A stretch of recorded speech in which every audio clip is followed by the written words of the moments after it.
Baik, terima kasih atas kesempatan yang telah diberikan. Assalamualaikum warahmatullahi wabarakatuh. Selamat pagi. Perkenalkan, nama saya Khadijah dengan NIM 230101500022 dari Program Studi Pendidikan Matematika Universitas Negeri Makassar, Angkatan 2023. Pada kesempatan ini, saya akan mempresentasikan proposal skripsi saya yang berjudul Analisis Kecemasan Matematika Siswa Ditinjau dari Tingkat Short Attention Span. Latar belakang dalam penelitian saya ini adalah perkembangan teknologi digital pada generasi Z, di mana menyebabkan siswa cenderung memiliki short attention span atau rentang perhatian yang pendek akibat penggunaan gadget dan media sosial secara intensif.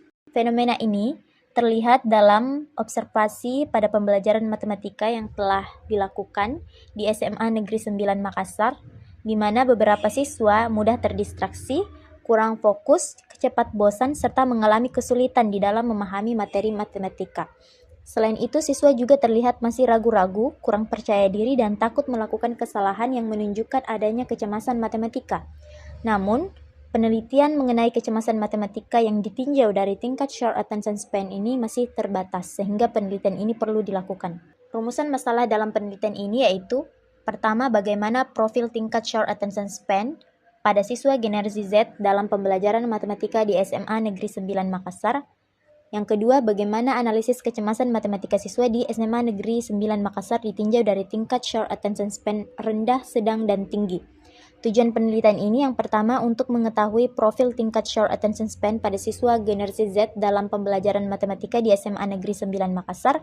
Yang kedua untuk menganalisis kecemasan matematika siswa di SMA Negeri 9 Makassar ditinjau dari tingkat short attention span rendah, sedang, dan tinggi. Manfaat penelitian di dalam penelitian ini yang pertama manfaat teoritis, diharapkan dapat memberikan kontribusi dalam pengembangan ilmu pengetahuan khususnya dalam bidang psikologi pendidikan dan pembelajaran matematika, terutama yang berkaitan dengan kecemasan matematika dan short attention span pada siswa generasi Z. Adapun manfaat praktisnya bagi siswa diharapkan dapat membantu siswa di dalam memahami kondisi dirinya, khususnya terkait kecemasan dalam belajar matematika serta kemampuan fokus sehingga dapat meningkatkan hasil belajar. Bagi guru, penelitian ini diharapkan dapat menjadi bahan pertimbangan dalam merancang strategi pembelajaran yang lebih efektif dan menarik sesuai dengan karakteristik siswa Gen Z, sehingga dapat mengurangi kecemasan matematika.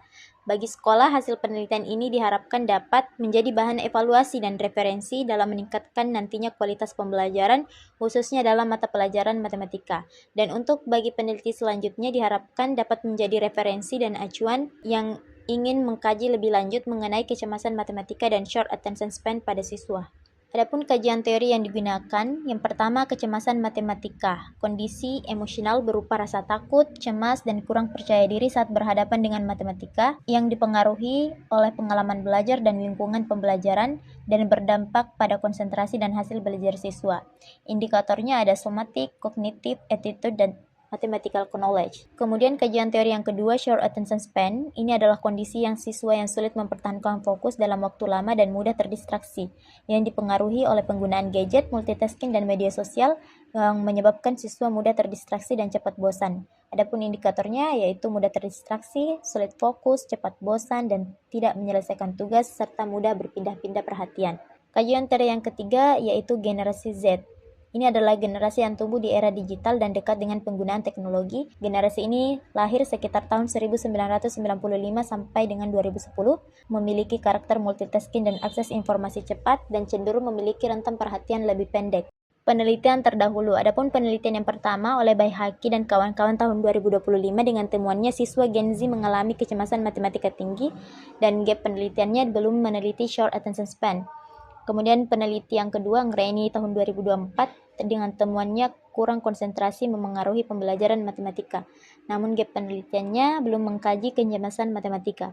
Kemudian peneliti yang ketiga, Rani tahun 2025 dengan temuannya attention span generasi digital cenderung rendah. Gap penelitiannya belum dikaitkan dengan matematika. Nah, baik untuk kerangka berpikirnya, disimpulkan di sini bahwa terdapat hubungan antara short attention span dengan kecemasan matematika pada siswa Gen Z, di mana semakin rendah kemampuan siswa dalam mempertahankan perhatian, maka semakin tinggi tingkat kecemasan matematika yang dialami. Metode dan desain penelitiannya, jenis penelitiannya ini adalah kualitatif dengan desain penelitian kualitatif deskriptif yang menggali informasi secara mendalam mengenai kondisi kecemasan matematika siswa, karakteristik short attention span, dan hubungan keduanya dalam konteks pembelajaran. Adapun subjeknya di sini adalah siswa kelas 11, 2 rendah, 2 sedang, dan 2 tinggi. Kemudian waktu dan tempatnya adalah di SMA Negeri 9 Makassar di Jalan Karungrung Raya nomor 2, Kelurahan Karungrung, Kecamatan Rapocini, Kota Makassar, Sulawesi Selatan. Teknik pengumpulan datanya dengan dilakukan observasi, wawancara, dan dokumentasi. Observasi ini dilakukan untuk mengamati perilaku siswa saat pembelajaran matematika. Wawancara ini dilakukan secara mendalam untuk mengetahui pengalaman siswa terkait kecemasan matematika, dan dokumentasi ini digunakan untuk memperoleh data pendukung seperti data jumlah siswa, profil sekolah, dan data administratif lainnya yang relevan. Teknik analisis data dalam penelitian kualitatif ini menggunakan model dari Miles dan Huberman, yaitu reduksi data. Di sini proses memilah, memilih, memfokuskan, dan menyederhanakan data yang diperoleh.